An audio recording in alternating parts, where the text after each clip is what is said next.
Satisfacción no seo do Executivo ribeirense pola decisión de Portos de Galicia de desafectar varios espazos portuarios para poñelos a disposición do Estado, que os revertiría posteriormente ao Concello. Segundo explicou o alcalde en funcións, Manuel Ruiz, trátase dunha demanda histórica que agora por fin será unha realidade. Un proceso que xa ven de tempo, onde se había iniciado ese proceso de estudio de desafectación de determinados portos, entre os que Ribeira non só participou, senón que presentou as súas alegacións, e xa fai unhas datas se nos comunicou que estaba moi cerca de tomar esta decisión. A decisión, lógicamente, é que eses terrenos teñen que volver, digamos, ao Estado para que o Estado llo revirta aos concellos, non?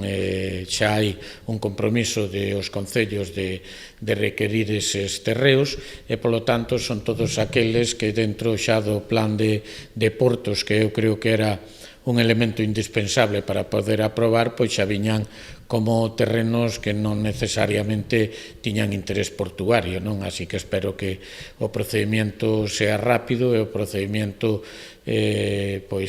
faga que retornemos a ter a titularidade deses terrenos, non? En Ribeira a medida afectaría principalmente as zonas do Malecón e as Carolinas, dous espazos que xa están plenamente integrados na contorna urbana, nos que os propios servizos municipais se encargan da súa limpeza e mantemento. Avenida de Malecón, Carolinas e outros espacios, sí.